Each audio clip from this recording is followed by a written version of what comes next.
And we are live. So, hey everyone, this is Jillian, and I've got Meaghan here from Florentis Learning. She was on the channel a couple months ago. Was it that long ago already? Yep. Okay, so Meaghan was on a couple months ago, and I asked her to be a guest on here again to talk about teaching advanced English um, or teaching advanced learners some strategies and some tips here. If you have any questions during this, feel free to pop in the chat. This is interactive, this is live. And Meaghan, I'm just going to let you take it away, okay? Yeah, for sure.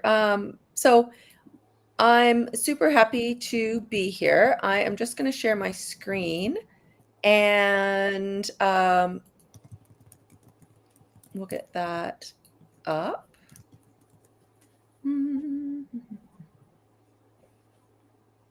I think you have to let it share, Jillian. I already let it share when you did it. I didn't have a thing pop up. Okay. I don't know why we can't see it then. Because it says it's sharing. So while we figure that out, because I do have some slides, let's talk a little bit sort of about why advanced speaking matters. So advanced speaking lessons are probably one of the hardest things to teach for a number of reasons.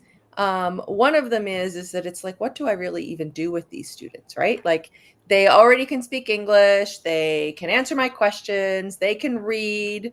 Writing is certainly one option, but the other option, and probably one of the things that's asked for most often by parents, is I want speaking lessons. I want my child to improve their speaking. And for a lot of good reasons. One of the things about speaking is that it really is a sort of an indicator, almost like that, golden ticket, I guess, for lack of a better word, to say, you know what, not only can I read English, but I can speak English. I'm comfortable speaking English. I can have a conversation with a native speaker, and I'm not making mistakes. I'm using the right verb tenses. And so when we're working with advanced speakers, we really need to help them break through that plateau, because it's really easy to get stuck at that intermediate speaking level. And you're like, I don't know why I am not improving. And I know, as someone who speaks French as a second language, that is that was a huge problem for me. I needed a certain level of French for my job with government, and I needed a CBC. And anyone who has done anything in Canada is like, that C is like this elusive, oral is the third piece, and it's the hardest part to get. And so I did 3 language exams, and I had B on my oral.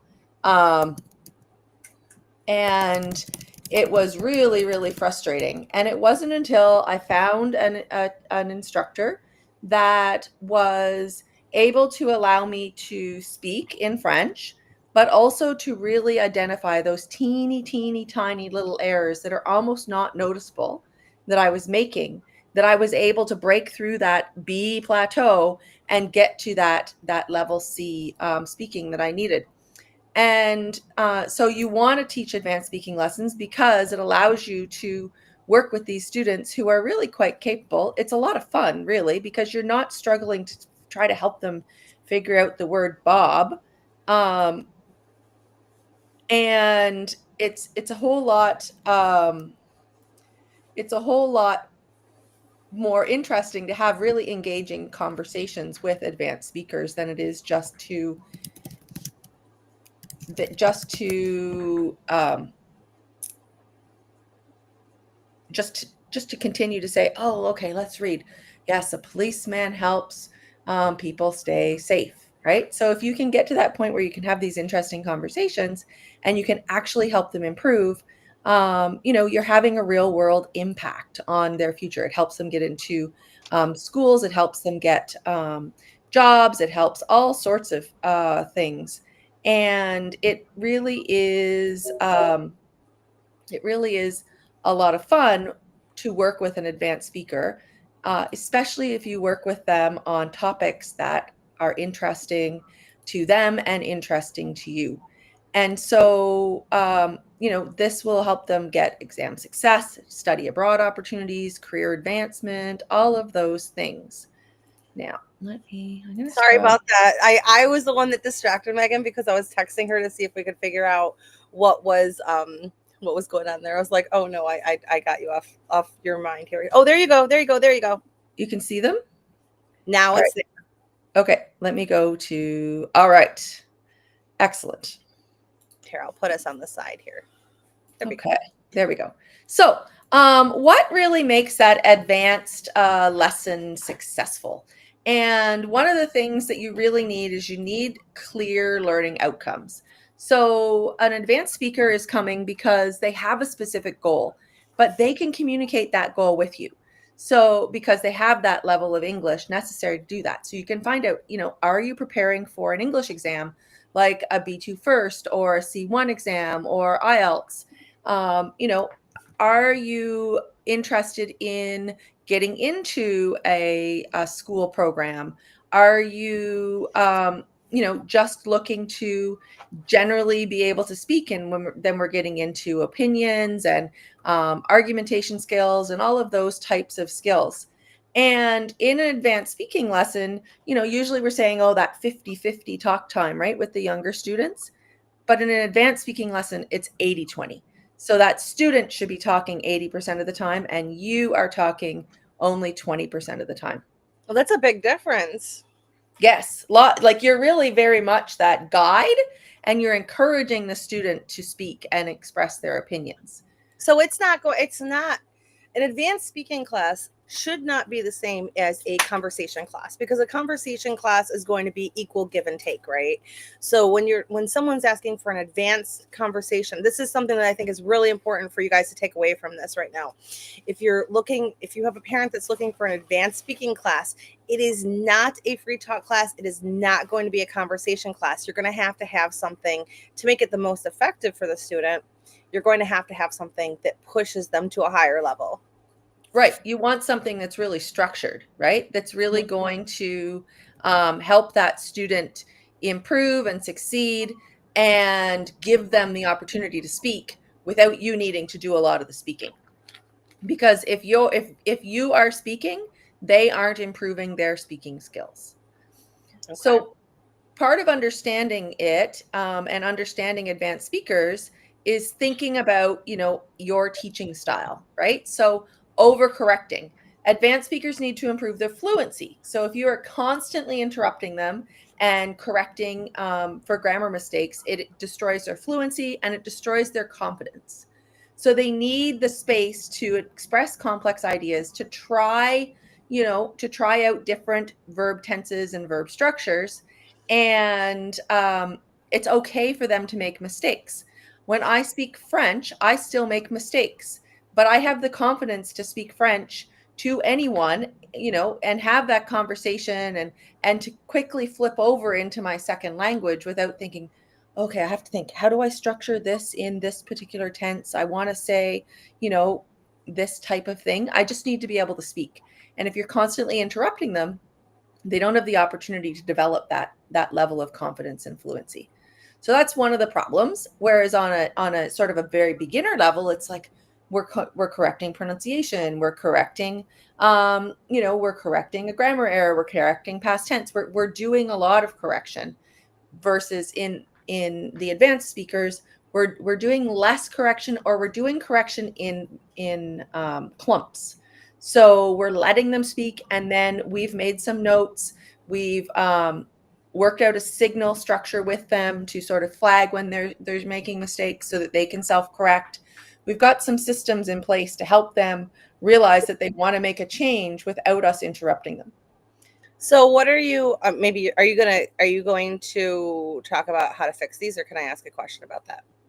Yeah, I do have other stuff, but we can have a conversation too. I So, just made okay. to guide us. My question, and I know how I would do it, but I want to ask how you would do it. Instead of overcorrecting, so say you're having a conversation and you're noticing corrections while they're working. What do you suggest for the improvement in that? So I tend to use the chat on the side and I tend to type phrases or sentences. Now, I don't always hit enter and send them because then they're like, oh, the chat, there's something in the chat. I need to look and see what it is. I might save them until the end of, that question answer, whatever it is that's happening, and then I'll do that. I also sometimes have, with some of my signals, I have a student who continuously makes mistakes with past tense. They know the correct tense, they know how to fix that, right? And so instead of typing it, instead of doing that, I just will hold my hand up and then they realize it, they self correct and they keep going. And Oh, I I don't say like that anything. one. So Yeah. So yeah, I use the first one. I like that you have like a little signal that your student knows, right. that, But that means that it's a past tense error, right? Because that's one of their common mistakes. They, are using present tense when they should be using past tense. And so they know when I do that, that they need to think, oh, and they'll fix it themselves. I like that. And then they've got the awareness because it's not that we need to do a grammar lesson on past tense. They know past tense. They could do grammar sheet after grammar sheet, right? What they need is they need to practice using past tense in a conversation and in a lesson and know when they make a mistake that they should flip it. Right. And because I know with me personally in learning French, some of the mistakes that I make, I don't know I make, right? I wouldn't know that I'm making a mistake. And, but if someone warned me or signaled me, oh, right, then I would be like, oh, okay. And I could fix that myself. Well, Um, even as native English speakers, there will be times like I'll go back. I have a lot of recordings of myself between teaching and YouTubing, right? And I don't get it so much in teaching because I'm slowing down. I'm not like, just talking, but there will be times where I will go back and watch a YouTube video that I did and be like, "Oh my goodness, like that's such a simple English mistake." And I know English. I'm very proficient in English. But even as native English speakers, I think it's important to realize too that we will make those mistakes. It's kind of like a slip of the tongue, right? It happens. Yeah, exactly. And that's part of the confidence piece too, right?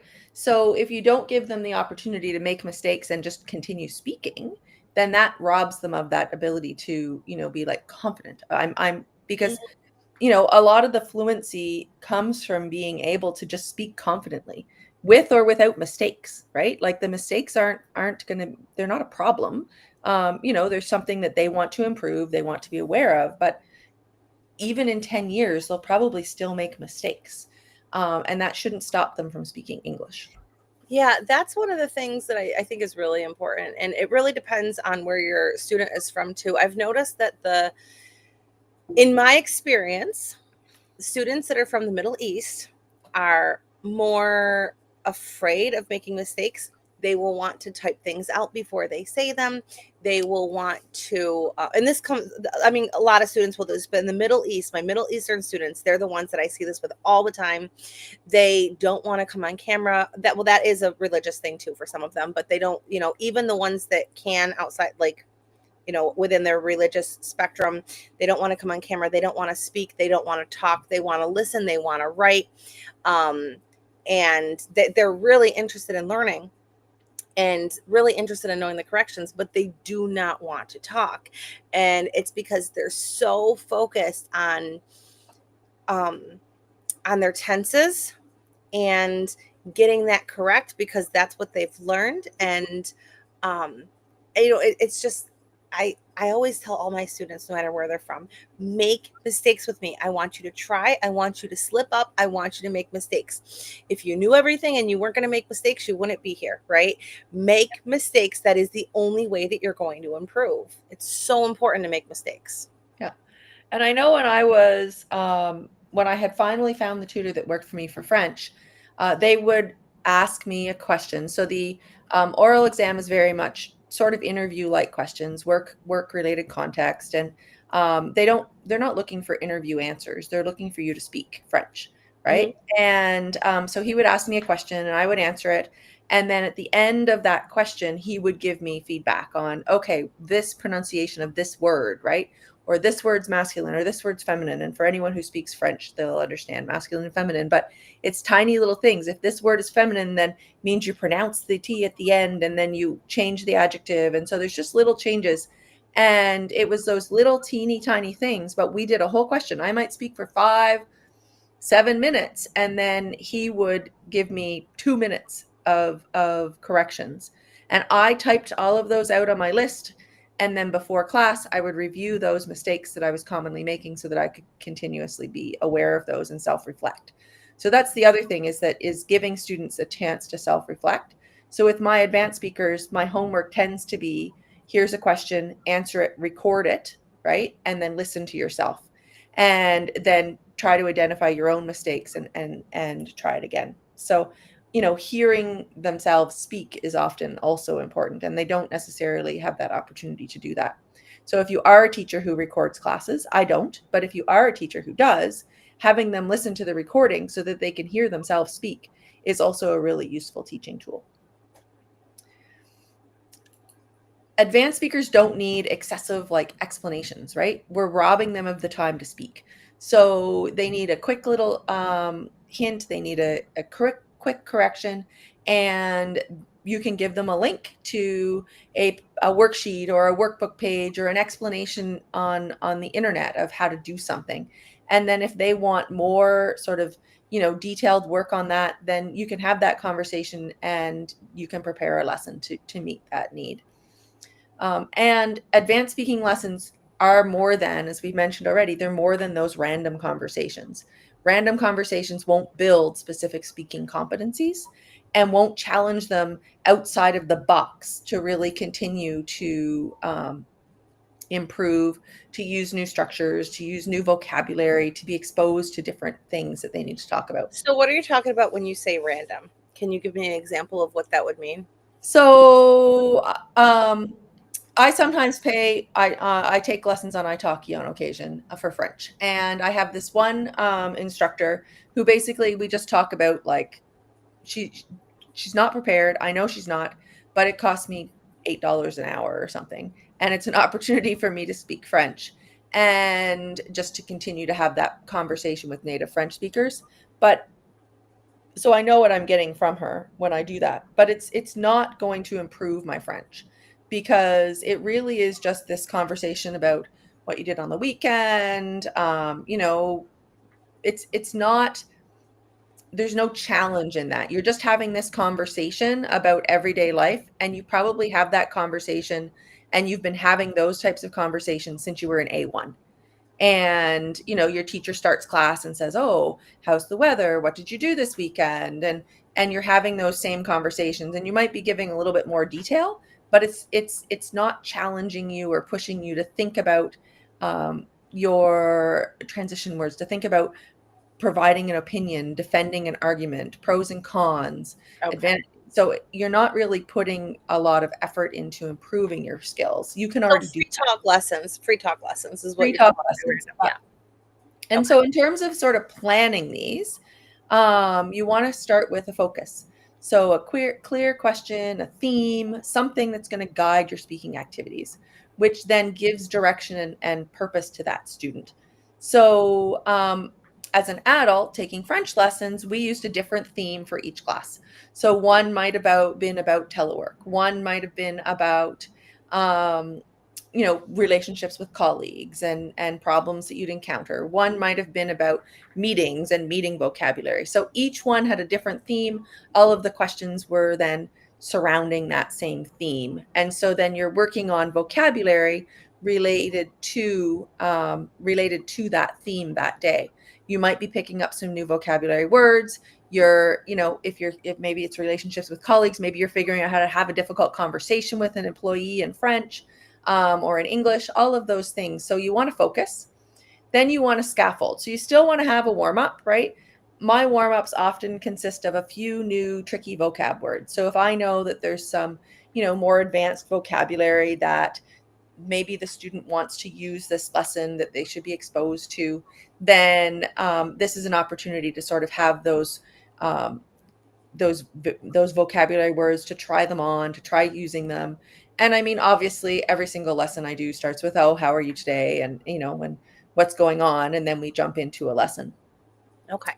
But this allows, if you've got some of that, warm up, guided practice, open discussion, it allows the confidence to build so that they are becoming confident without whatever topic they're talking about that day.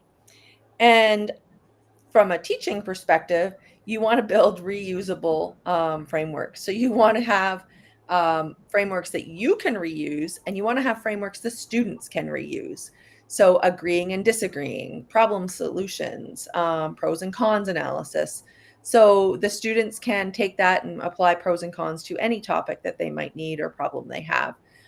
You can also very quickly and easily create a new agree and disagree lesson, pros and cons type lesson, without by changing the topic, and you've got both happening. So you've got reusable frameworks that are useful, practical for the student, and reusable frameworks for you as a teacher that simplify your planning. So activities that work online, role plays always work. So considering things like job interviews, travel. The problem with some of these is that you tend to sort of lean a little bit towards more intermediate versus advanced. So sometimes those role plays aren't challenging enough. If you want to have a conversation about, a role play that's really difficult, challenging conversation with your teacher about, your homework being late and the reasons, and, you're asking for an extension, all of those pieces, then you are getting them to use sort of this justifying, providing reasons, a little bit of rationale. But if you're having a conversation about buying a plane ticket, right, that's not an advanced speaking Yeah, it's level. got to be something where it's like where it's a role play scenario where they're doing most of the talking. Like, Exactly. I want you to pretend that you're the president, you're coming up for election, and I want you to defend your um your opinion or defend your political platform on immigration, on the immigration laws, and Yeah. I'm gonna be the dude that asks you the questions. Like, that would be like a cool one where you could role play and they'd have to do all the talking. Yeah. Or even things like they're the student council president. So if you're teaching kids, right, they're the student council president, and they're providing their speech as to why they should be elected by the school Yeah. board, like Yeah. by the school. Do Or you do you ever recommend doing advanced speaking classes as groups, or do you think it works best as a one-on-one? so it depends on the needs of your student. So group, I have an advanced speaking group class, and I also have one-on-one. So I do both. And with the group, you want ideally to have a group of students who is all advanced. If you've got students who are not so advanced, it's a little bit more challenging to then ensure that everyone is getting talk time and everyone is being equally challenged. Because if you use breakout rooms, which I do in my group, then someone is stuck with that weaker student, right? And that person who's paired with them isn't getting the same level of challenge from their partner. So the person who's weak might be improving, but the person who's more advanced isn't. And so that certainly is something that works. I use hot seat questions in group and one-on-one, and I don't give them really time to think and time to prepare, and I'm expecting them to speak for 2 minutes. I use timers a lot in advanced speaking classes. So in a group class, I would give each of them a question. So we would do our hot seat questions. Here's your question, speak for 2 minutes, and I literally put the online timer up on my screen so that they can see, and they're like, oh, I'm only at minute 30, and they have to think about other things that they are going to say and add and justify.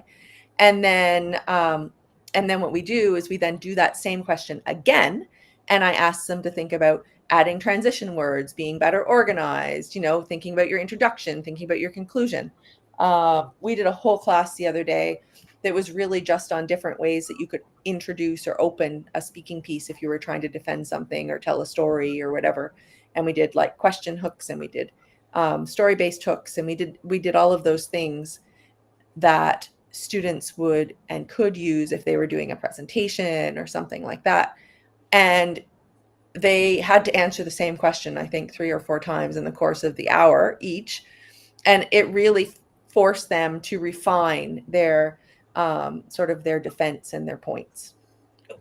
So that was So, so if you were to be teaching classes on a company platform that, like, say, like OutSchool, okay, I'll say that one because I know that one really well. You don't get to pick the student, so an advanced speaking class is not going to be as effective for the students if you're running it on your own, where you get to say, no, I'm dropping you out of this class, let's put you down into this class instead. Like, where the parents have the ability to enroll their students in a class, it's not going to be anywhere as effective as when um, you can do it for them. Yeah, exactly. And like the group class that I teach is through, it's just a small independent company, but I've taught for them for quite a few years now, 3 or 4 years. And so when they put students in my class that shouldn't be there, I boot them. But I've been there long enough and they want me there that they're like, well, maybe she can try. And I'm like, no, no, she can't try. She's not at the right level. Well, You that's can teach that's her, what a lot of the right? companies that's what a lot of the companies would say is they're like, oh, Exactly. well, the mom wants them to. Okay, that's great. And I think, was it in our coaching session last week that I was talking about how I had, in my group writing class, I had like a 5-year-old that was doing third grade writing work, and I had to differentiate to figure out how to do that, but you can't do that as much in an advanced speaking class because they're all supposed to be Speaking. advanced. Yes. Yeah. Okay.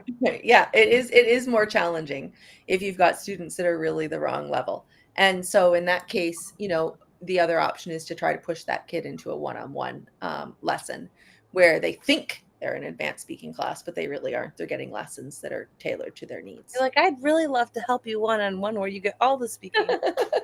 It helps you out so much better. Yeah. Okay. Yeah. That's a good idea too. Yeah. Um, so you can do structured debates in a group. You can do this as well if you've got one-on-one classes where, maybe you're taking one side and they're taking the other side. And but I liked it in a small group where I'm sort of forcing people to take the opposite viewpoint. So they might be like, "Oh, we agree," and I'm like, "Oh, I'm going to make you the disagree side." And then they are agreeing because it's an easy way for them to speak.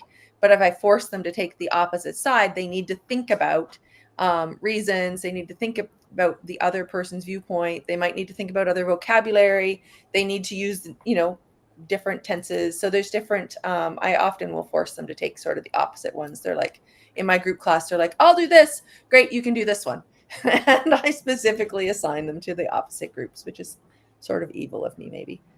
Um, Adventure ESL left a comment and they said so many parents' wants are like the complete opposite of what they actually need. That is so true. That is yeah, so true. I exactly. get that a lot when they come to you and they're like, I want you to teach this book because it's what all my friends are talking about. So it must be the best thing. And then you're like, no. Yeah. And then the next thing is it needs to be interesting. So with Florentis Learning, we have about 47 advanced speaking lessons now available on demand. You just go in, you choose your topic, you're ready to go. But they're a little bit weird. So they work really well for students because they are topics that they probably haven't thought about or talked about. We just added 4 lessons last week for October for Halloween theme. And I mean, one of them is about ghost hunting, right? One of them is about Dracula. One of them is about the origins of Halloween. And what's the other one? Oh, psychology of fear and why we want to be scared and why we scare ourselves. So, Like legit ghost hunting. yeah, yeah, like ghost So hunting. okay, I'm gonna tell you a really cool off topic from this thing.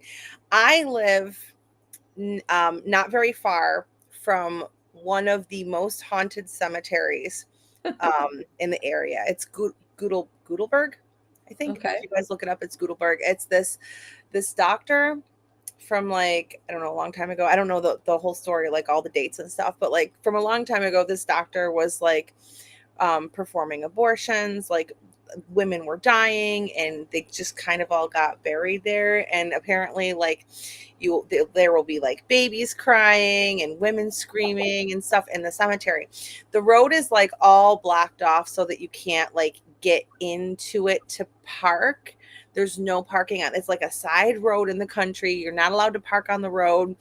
The neighbors will come out and because people have like destroyed the cemetery, you know, because it's a really famous cemetery. Well, back when I was single, this guy that I was talking to, he wanted to take me on a first date. I didn't do it, okay, but he wanted. I almost did. I almost did, but but then he got food poisoning, so I didn't chicken out. Probably should have anyways. But he wanted to take me on a first date to the cemetery and to go ghost hunting. And he had like a ghost hunting box and everything, and I was like, yeah, that sounds cool. Okay, like we'll do it. Didn't do it, but probably good. Sounds like a horror movie. Yeah. Yeah. And so, there's lots of conversations you can have about ghosts then, right? With an advanced Mhm. lesson. So it's and then you can get into the science of it or not. And so anyway, it's So I think I heard somebody talking about in one of our meetings a couple weeks ago. These are the lessons they were talking about when he said it was really weird and they were really good and the students loved them, right? yeah, yeah, Okay, yeah, okay. yeah. There's a few teachers who are using them and I use them as well. And the thing about them is that they're divided into 6 sort of categories, and those themes or categories relate to exam prep. So if you are working with a student that is working for exams, then you want to make sure you pick lessons out of each of the themes or categories so that they get exposure to all of those themes. But if Oh, if the student's goal is not exam prep, then you can completely randomly pick lessons, right? And you can focus on one category, you can focus on the other, whatever you want. But at the moment, there's 47 of them. There'll probably be 50 of them really soon. It's just a matter of coming across interesting things. But there's things like, Dolly, the sheep and the genetics. There's things like the bringing back of the dire wolf. There's things like I added the one that you had seen, that's the one we were talking about. the Snippy the horse, the UFO thing. Oh, So you added that one? yeah, it's added. Yeah. Oh, you looked it up. That's a cool one, isn't it? Yeah. And Yeah. so there's lots. And then like the other day I taught the one about forests. So with my student I have a student who's not doing exam prep, that's just doing advanced speaking. And so she just sort of picks. She's like, oh, this one looks interesting. And so we did Forrest Fenn's treasure hunt. And Forrest Fenn was a billionaire, millionaire, multimillionaire, whatever he is. He had oodles and oodles of money. And he hid a treasure chest with over $1 million worth of real treasure in the Rocky Mountains in Canada. And then in his memoir, he wrote this cryptic 24-line poem. And the poem included some of the clues that people needed to be able to find this treasure. They were And fine with it. so they did. Someone did find it. It took a couple of years, but someone found it. But then there were 5 people died trying to find the treasure in the Rocky Mountains. The Rocky Mountains are super wild. They're wilderness, right?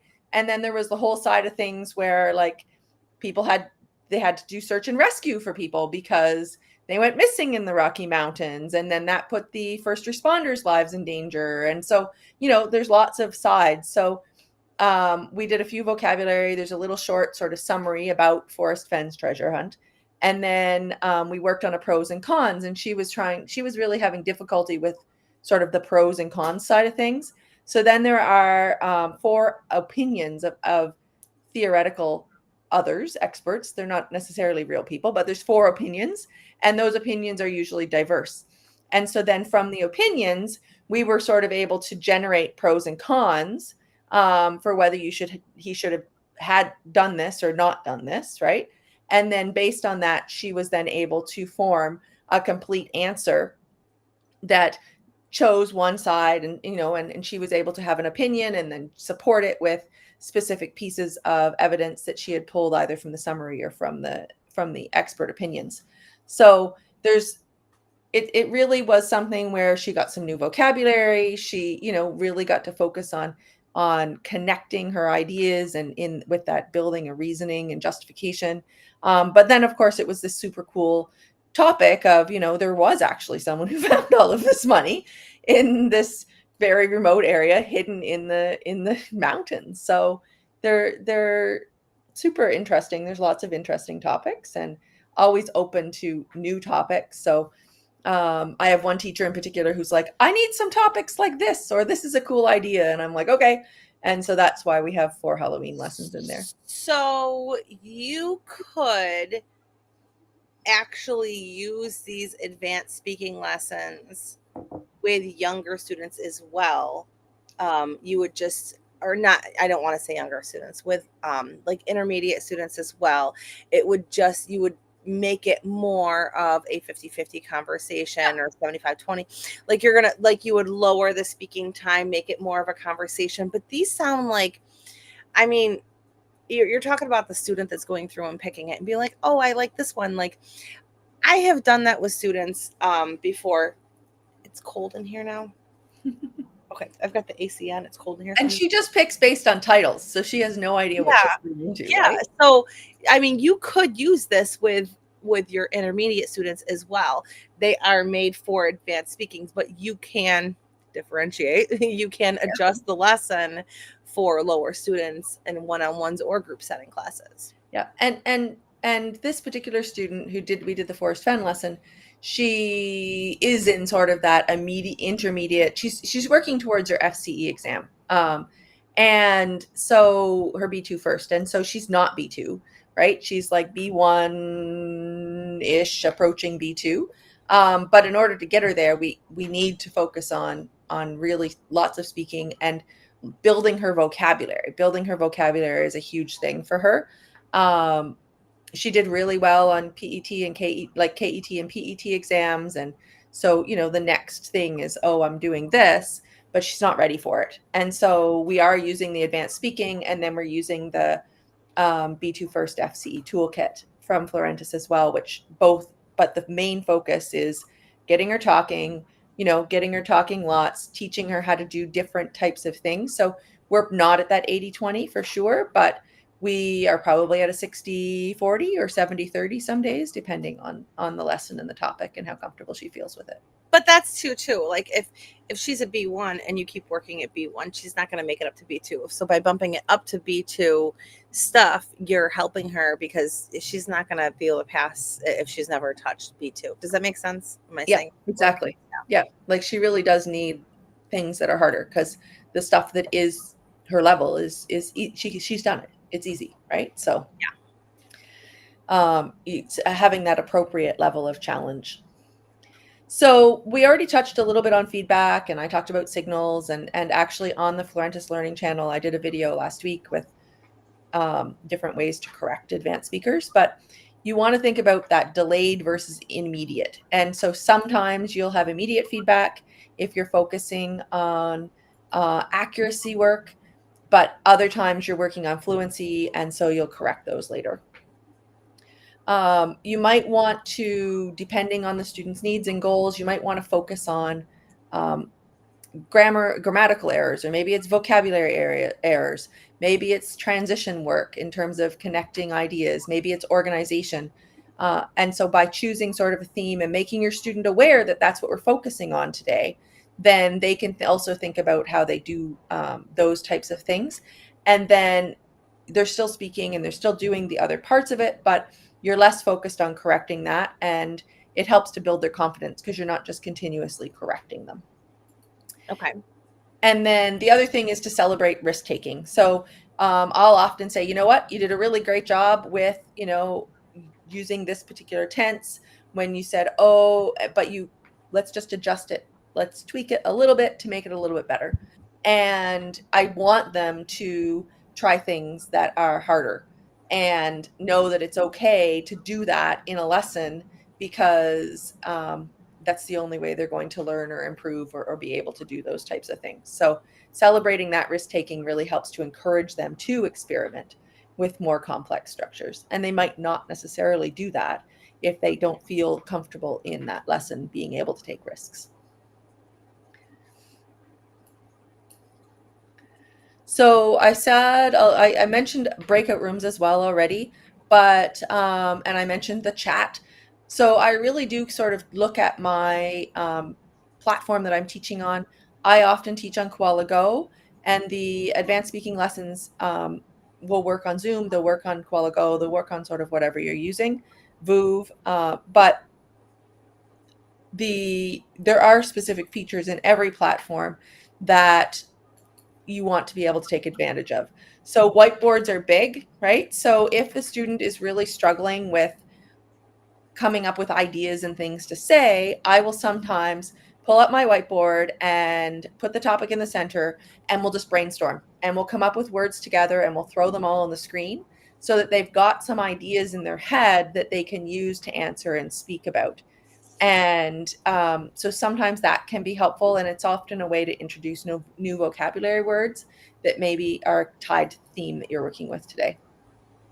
Transcription tools and AI. So in Zoom, there's built-in AI companion, and I use this in my group class routinely. So when we're doing the presentations, anyway, I've told my students that that's what I'm doing. But when we are doing our 2-minute presentations, and I'm literally going 2 minutes, 2 minutes, 2 minutes, 2 minutes, I ask the Zoom AI companion, I'm like, provide me with feedback for Leo, provide me with feedback for Emma, provide me with feedback for Tina, with concrete suggestions of things that they can improve.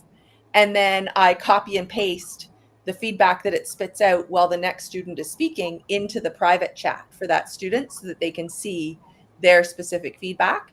And then after all of them have gone through 2 minute, 2 minute, 2 minute, 2 minute, then I'll give them some more global things, and we'll say, okay, well, we're working on introductions, so let's do this, this, and this. But that way they get individualized feedback. I don't have time to give them individualized feedback, or else I'm talking too much in my class. But my AI companion in Zoom certainly has time to give me individualized feedback, and I just have to come. That's awesome. Maybe we should do another video um I mean, we've done it before, but so many things have come up on like all the AI features that you can use in your classroom, in your virtual Yeah, classrooms, yeah, because a lot of things keep popping up, I guess. That's yeah. really cool. And so having anything that does like some real-time transcription um, built in is awesome, because you can use that especially in a group class. In a one-on-one class, it's easier. You've got time to sort of think and take notes while they're speaking. But if you're trying to keep your class moving and keep everyone speaking, at least with my teaching style, the AI companion in Zoom is like life-changing, because it's like, here you go, here Is you it go. usually accurate? Yes, yeah. I find it really good feedback.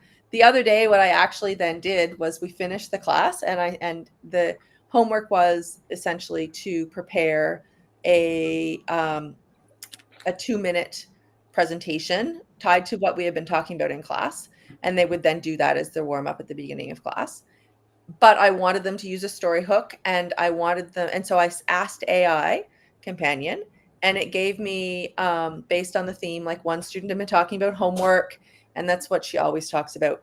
So, how she could take the homework, but then it pulled her into talking about the value of homework, or I don't even remember, but it pulled her into a different direction to get her away from that. One student was talking about drawing, and then um, the sort of the broader topic ended up being developing creativity and different activities that were creative, and why you'd want to to develop your creativity skills.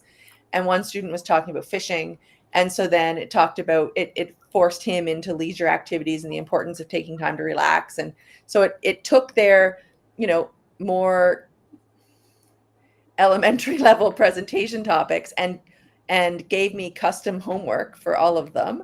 And then I copied and pasted it into WeChat and fired it off.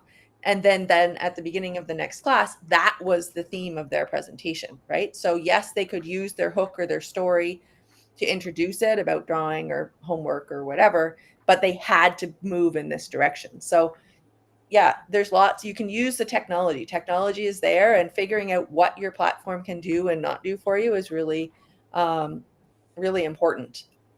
With group classes, breakout rooms are critical to reaching that talk time, because otherwise if you have a larger group and everyone is waiting for one student, you can't get enough talk time in for them.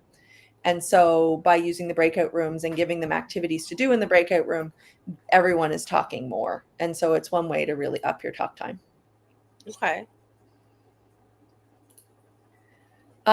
So I mentioned a little bit earlier that we have these advanced speaking lessons.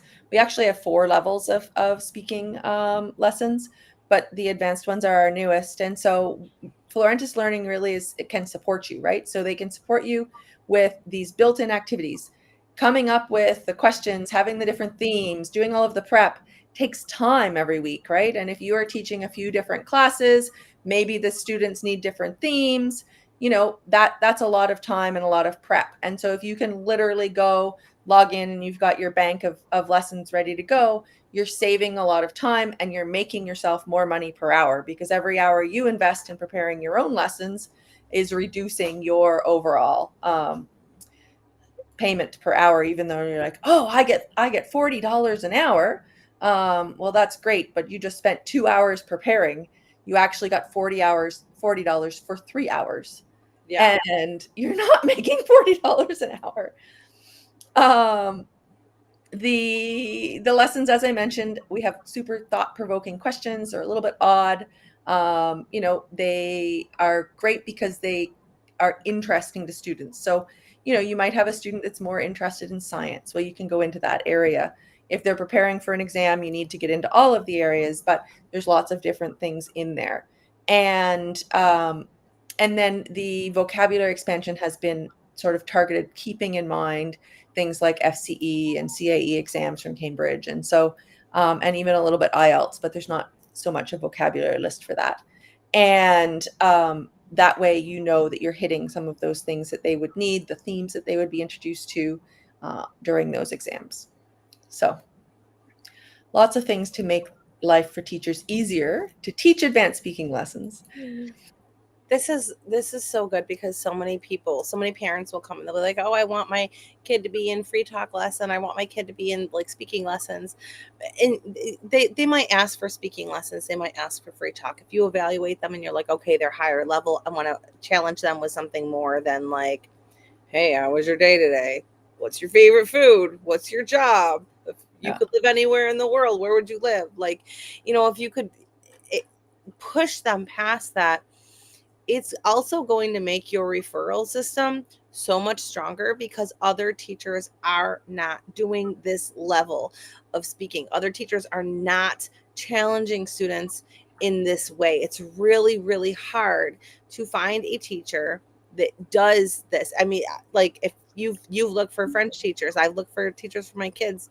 It's really hard to find the right teacher that does what you want them to do, not what you want them to do, like what's in your head, but like the end goal that you want them to help your kid reach, in a way that actually works. It's really hard to find that. This is referral system gold right here. So this is just some insight into the advanced speaking lessons. They're laid out differently than our other lessons are. So you'll notice the course content down the side, and these are the 6 themes. So again, these tie back to exam based themes. And the lesson that is up happens to be ghost hunting, science, or superstition. So you'll notice we've got this warm up, right? Have you ever experienced something you couldn't explain, a strange noise, seeing something unusual? What did you think it was? And then you'll see the vocabulary. Like these are pretty high level vocabulary words: paranormal, pseudoscience, skeptic, infrasound. So, Okay. and then we do a quick matching. We have a little bit of a story, right? It's these are all nonfiction based. This floorboards creak, a whisper echoes down a silent hallway, right? And so it's getting into sort of those paranormal investigators. Got a few comprehension questions. Some of them have videos, which you can do or not do. It sort of depends on, are you doing a 25-minute class or a 30-minute class? Not a 30, a 50-minute or a 60-minute class. And so in my 25-minute classes, I tend to skip the video unless I need to work on listening skills, in which case, instead of the reading, I might do the listening piece. and then ask the questions. You And can always send them the video afterwards and be like, hey, if you want to watch more on this and practice your listening, then here's this, or send it to them before and be like, here's this to prepare for class if you wanted to. Yeah. exactly. Yes. And then there's a main discussion topic, right? And so this is where you'll see sort of those pros and cons, and then exploring the other opinions and then agreeing or disagreeing with each of them. So it's got a lot of different speaking skills built Mhm. in. Um, and it is, if you're in Koala Go, the student can click on them, they can do their matching, they can type and add their ideas, all of those things. Yep. When I'm teaching in our lessons, so for people who haven't seen any of our lessons before, there's always this sidebar. With these particular lessons, because it's not a Genially one where you just make it full screen, just click the X and it goes away. It gives you a nice full screen view. And then if you want it is actually at the bottom. If you scroll all of the way bottom, your menu's still there, but you can get it back just on the side. And so that is just a quick little tip in terms of navigating them. But if we look at some of the topics, we've got there's the Forest Fen lesson that I taught, Iceman Secrets, Stonehenge, Amelia Earhart. There's Snippy the horse that we did after your conversation. Here's some of the Halloween ones. So we get into society and responsibility. Malala, the girl who demanded to learn. Should schools ban all junk food? Voting, International Literacy Day. That was because it was International Literacy Day, and I was teaching that day, and I wanted a lesson on literacy. Greta Thunberg, and zoos. Like there's lots of stuff in here. Fast fashion. One Hen to an Empire is one of my favorite stories for people who don't know that. It's set in Africa. And it's about a boy who literally started with a hen and has built a massive business. And that was how Where did you classify the horse one? It's under culture and history. Oh, okay. That's Yeah. really cool. I was just talking to her about this. It's a really cool thing where um out in like Montana or Colorado or something, back when all the UFOs were sighted, they just like found a couple of horses that were like had like pink oozy boiling skin, and like it was like weird. They think they were abducted by aliens. But it made for some cool vocabulary: mutilated, pathologist, sensationalist. The vocabulary that you would not learn in a regular ESL class. We've got a summary of it, right? And the questions, and then the main discussion question: which explanation for Snippy's death do you find more convincing, the UFO mystery or the scientific explanation? And then different opinions of different experts, including the pathologist I and don't think either of them make sense. yeah. They're both bad. They're both bad explanations.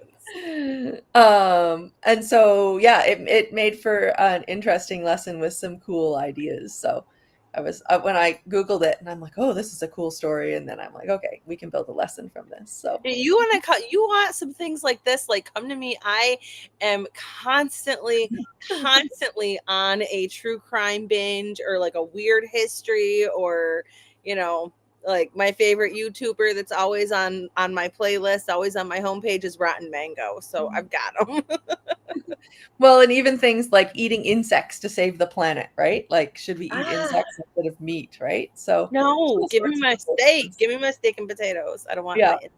And then banning of smartphones, teen who harnessed the wind. I like That's that a good one. one. Did they ban phones in your schools?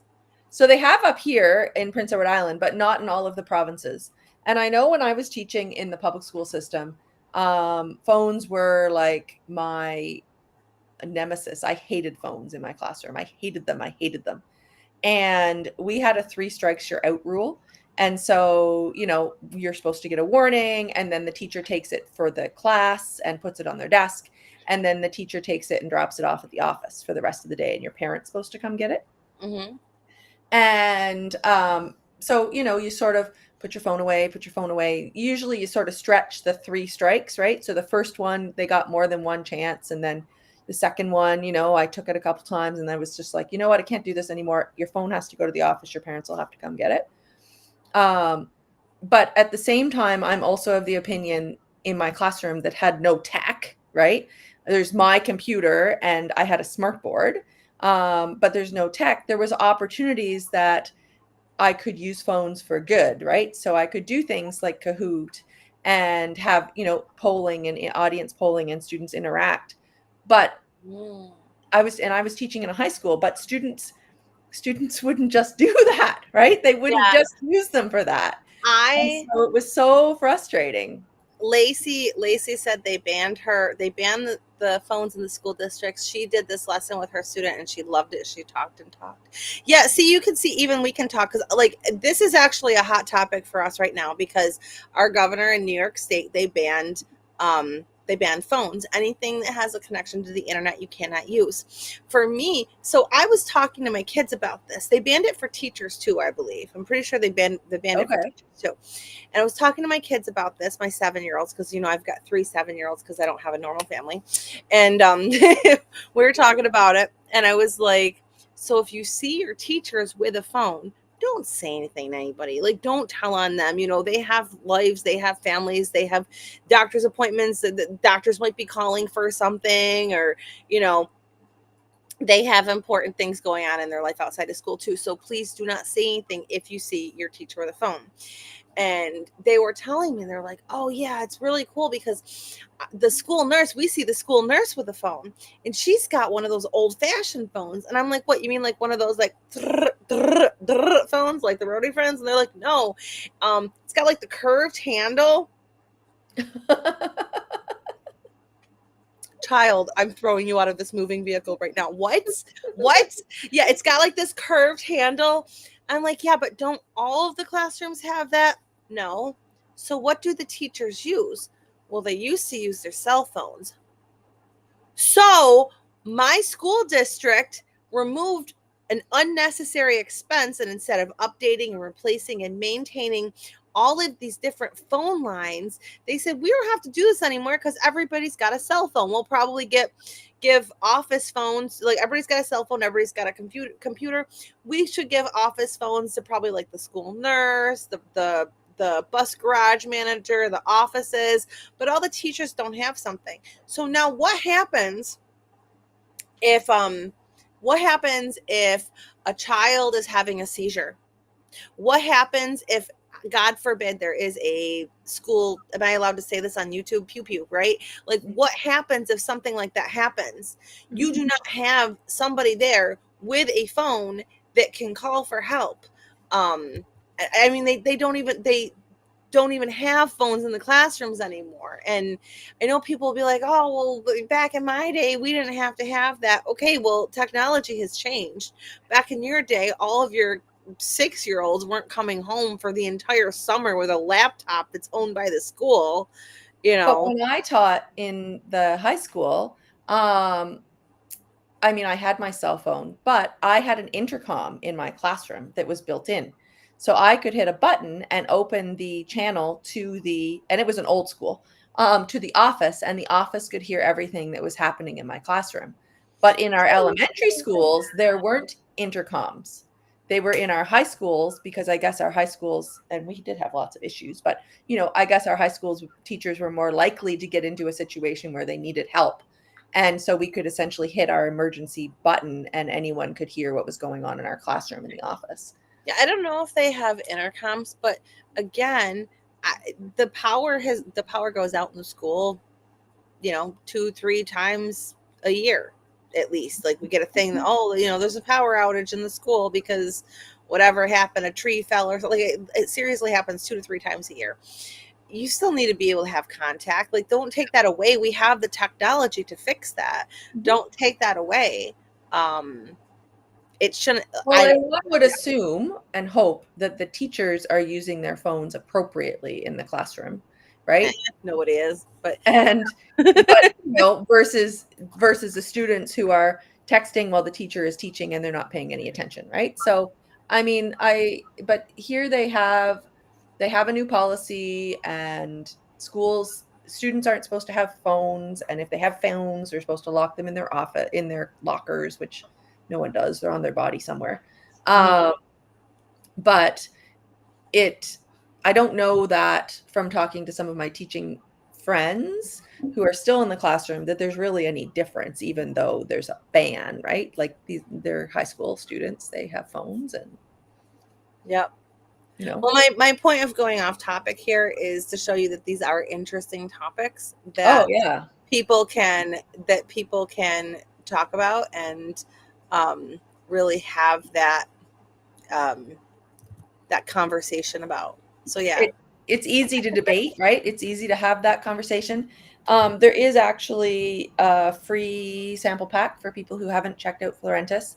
And I just opened the conversation section. You'll see there's 4 conversation lessons in there. One is beginner, one is elementary, one is intermediate, and then robots and warehouses is one of the advanced speaking lessons. So you can try them out and see what they're like, and it's free. So, Okay. yeah. All right. Very cool.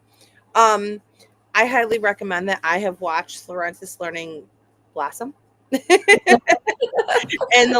this year, they've got so many cool things there. So go check it out. The link is in the description as well.